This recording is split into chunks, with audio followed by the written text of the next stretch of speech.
당신의 스마트폰 안에는 히토류라는 광물이 들어 있습니다. 이 광물이 없으면 반도체도, 전기차도, 미사일도 만들 수 없습니다. 그런데 이 광물의 전 세계 공급량 중 약 70%를 단 하나의 나라가 쥐고 있습니다. 중국입니다. 만약 내일 중국이 히토류 수출을 전면 중단한다면 당신의 일상은 어떻게 바뀔까요? 이건 가상 시나리오가 아닙니다. 이미 한번 일어났던 일입니다. 2010년 중국은 일본과의 영토 분쟁 중 히토류 수출을 돌연 중단했습니다. 일본 전자산업은 몇 주 만에 공급망 위기에 빠졌습니다. 그때 전 세계는 처음으로 깨달았습니다. 히토류는 단순한 광물이 아니라 전략 무기라는 걸. 그리고 지금 중국은 다시 한번 이 무기를 꺼내 들었습니다. 이번 대상은 미국, 그리고 한국입니다. 잠깐, 여기서 한 가지 짚고 넘어갈 게 있습니다.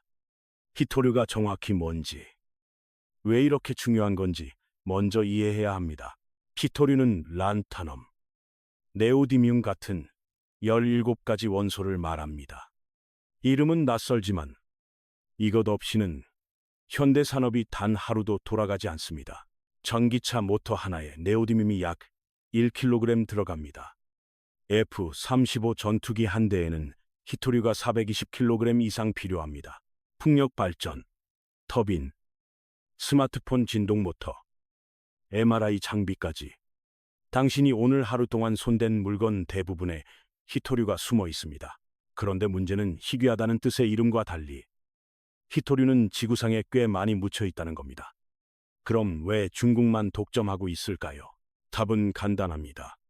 채굴이 아니라 가공입니다.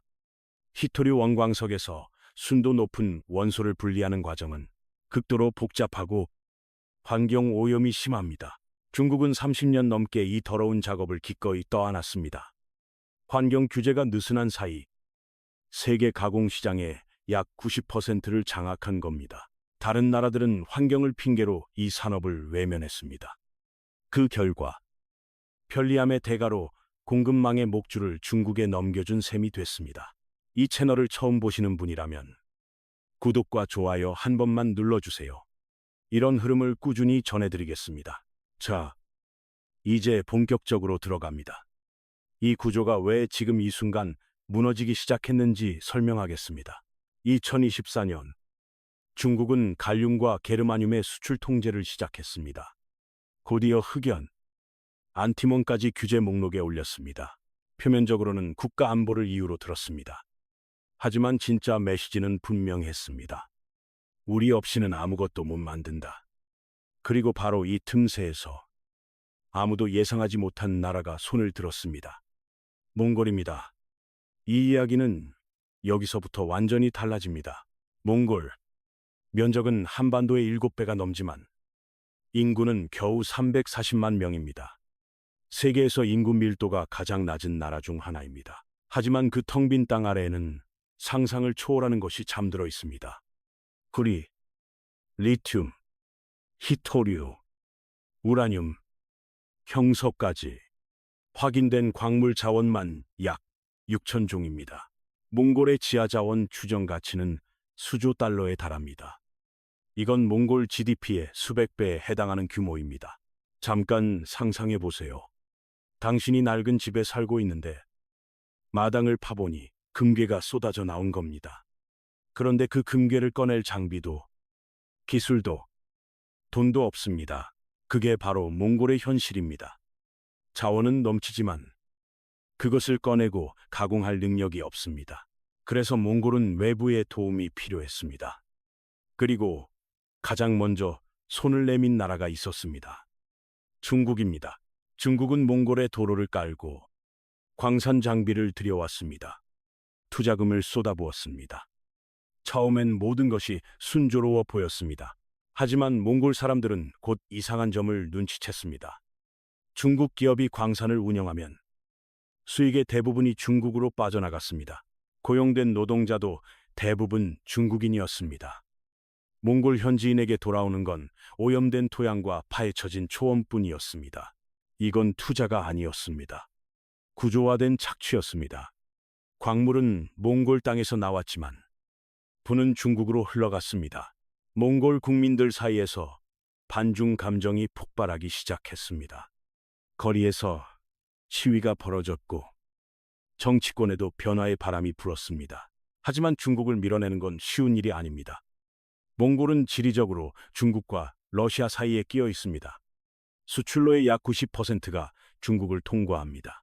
중국이 국경을 닫아버리면 몽골 경제는 질식합니다. 이건 단순한 외교 문제가 아니라 생존의 문제입니다. 바로 이 지점에서 몽골은 결단을 내립니다. 제3의 이웃이라 불리는 정책입니다. 중국도 러시아도 아닌 제3의 파트너를 찾겠다는 전략입니다. 미국, 일본, 유럽 그리고 한국이 그 후보였습니다. 그런데 왜 하필 한국이었을까요? 미국이 더 강하고 일본이 더 가깝고 유럽이 더 부유한데 말입니다. 이 질문의 답이 이 이야기의 핵심입니다. 한국에는 몽골이 절실히 필요로 하는 것이 있었습니다. 바로 광물 가공 기술과 재련 인프라입니다. 한국은 반도체, 배터리, 전자산업에서 세계 최고 수준의 기술력을 보유하고 있습니다. 이 산업들은 모두 희토류의 최종 소비처입니다. 즉, 한국은 희토류를 캐는 나라는 아니지만 희토류를 가장 잘 쓸 줄 아는 나라입니다. 몽골 입장에서 이보다 완벽한 파트너는 없었습니다. 하지만 한국이 이 기회를 잡는 데는 예상치 못한 장애물이 있었습니다. 그리고 그 장애물의 정체는 대부분의 사람들이 전혀 생각하지 못한 곳에 있었습니다. 장애물은 중국이 아니었습니다. 놀랍게도 한국 내부에 있었습니다. 한국은 수십 년간 희토류를 거의 전량 중국에서 수입해왔습니다. 이 구조가 너무 오래되다 보니 아무도 의문을 제기하지 않았습니다. 기업들은 중국산이 싸고 안정적이라고 믿었습니다. 정부는 공급망 다변화를 말로만 외쳤습니다. 실행은 늘 뒷전이었습니다. 이걸 비유하자면 이렇습니다. 당신이 매일 같은 식당에서 밥을 먹습니다. 싸고, 빠르고, 맛도 괜찮습니다. 그런데 그 식당 주인이 어느 날 문을 잠가버립니다. 다른 식당을 찾으려 하지만 주방 시설이 다르고 메뉴를 새로 배워야 합니다. 당장 내일 점심을 어디서 먹을지조차 막막합니다. 한국의 희토류 공급 구조가 정확히 이 상태였습니다. 대안을 만들 시간도, 인프라도, 준비도 부족했습니다. 하지만 2023년 상황이 급변합니다. 미국이 인플레이션 감축법을 시행하면서 중국산 원자재를 쓴 제품은 보조금 대상에서 제외하기 시작했습니다. 이건 한국 배터리 산업의 직격탄이었습니다. 삼성 SDI, LG 에너지 솔루션, SK온, 이 세 기업은 전 세계 배터리 시장의 약 4분의 1을 점유하고 있습니다. 그런데 이 배터리의 핵심 원자재가 중국에서 옵니다. 미국의 새 법안은 사실상 이렇게 말하고 있었습니다. 중국산 쓰면 미국 시장에서 퇴출입니다. 한국 배터리 업계는 벼랑 끝에 몰렸습니다. 중국산을 대체할 공급원을 찾지 못하면 세계 최대 시장인 미국에서 밀려날 수 있습니다. 바로 그 순간 몽골이라는 이름이 회의실 테이블 위에 올라왔습니다. 2023년 말 한국과 몽골은 핵심 광물 협력 양해각서를 체결했습니다. 이건 단순한 악수가 아니었습니다. 한국광물자원공사와 몽골 정부가 공동 탐사 프로젝트에 합의했습니다. 대상은 희토류, 리튬, 구리, 형석입니다. 특히 주목할 곳은 몽골 남부 고비 사막 지역입니다. 이곳에는 세계 최대 규모의 구리, 금 광산인 오유톨고이가 있습니다. 오유톨고이 하나만으로 몽골 GDP의 약 3분의 1을 차지할 수 있다는 추산이 있습니다. 그리고 이 광산 주변에 희토류 매장지가 추가로 확인되고 있습니다. 한국은 여기에 가공 기술을 가져갑니다. 몽골은 원광석을 제공합니다. 중국을 거치지 않는 새로운 공급망이 생기는 겁니다. 그런데 이 계획에는 한 가지 치명적인 약점이 있습니다. 물류입니다. 몽골은 바다가 없는 내륙국입니다. 광물을 수출하려면 반드시 다른 나라의 땅을 지나야 합니다. 그리고 가장 가까운 항구는 중국에 있습니다. 중국 항구를 쓰면 결국 중국에 종속됩니다. 이 모순을 어떻게 풀 수 있을까요? 이 질문에 대한 답이 이미 움직이고 있습니다. 러시아 극동 항구를 경유하는 북방 루트, 중앙아시아를 거쳐 유럽으로 연결되는 서방 루트, 그리고 한 가지 더, 아직 대부분이 모르는 루트가 있습니다. 북극 항로입니다. 지구온난화로 북극 얼음이 녹으면서 러시아 북쪽을 지나 동아시아와 유럽을 잇는 새로운 바닷길이 열리고 있습니다. 이 항로를 이용하면 몽골 광물을 러시아 극동 항구로 보낸 뒤 북극해를 따라 한국까지 운송할 수 있습니다. 중국을 완전히 우회하는 길입니다. 물론 아직은 계절적 제약이 있고 쇠빙선 인프라도 부족합니다. 하지만 이 항로의 운항 가능 기간은 해마다 늘어나고 있습니다. 여기서 한 발 더 나가 봅시다. 이 이야기는 단순히 한국과 몽골만의 문제가 아닙니다. 지금 전 세계가 같은 게임을 하고 있습니다. 이름하여 탈중국 공급망 전쟁입니다. 미국은 호주, 캐나다와 히토류 동맹을 맺었습니다. 유럽은 아프리카 광산에 투자하고 있습니다. 일본은 심해 채굴 기술을 개발 중입니다. 모든 선진국이 같은 결론에 도달한 겁니다. 중국에 의존하면 언젠가 목줄을 잡히게 됩니다. 그런데 이 경쟁에서 한국은 독특한 위치에 있습니다. 한국은 자원이 없습니다. 땅에서 히토류가 나오지 않습니다. 미국은 자국 내 광산을 재가동할 수 있습니다. 호주는 이미 대규모 매장지를 보유하고 있습니다. 하지만 한국에는 그런 옵션이 없습니다. 이건 약점처럼 보입니다. 하지만 역설적으로 이것이 한국의 가장 큰 무기가 됩니다. 왜냐하면 자원이 없는 나라는 기술로 승부할 수밖에 없기 때문입니다. 한국의 정제 기술, 배터리 제조 능력, 반도체, 설계 역량, 이것들은 원광석보다 더 희귀합니다. 생각해 보세요. 다이아몬드 원석은 아프리카에서 캐지만 세공은 벨기에에서 합니다. 원석 가격과 세공 후 가격의 차이가 10배에서 100배입니다. 한국은 히토류의 벨기에가 되려는 겁니다. 원석을 캐는 대신 원석의 가치를 더하는 나라가 되겠다는 전략입니다. 그리고 몽골은 이 전략에 가장 적합한 파트너입니다. 자원은 있지만 기술이 없는 나라와 기술은 있지만 자원이 없는 나라. 이 조합은 우연이 아닙니다.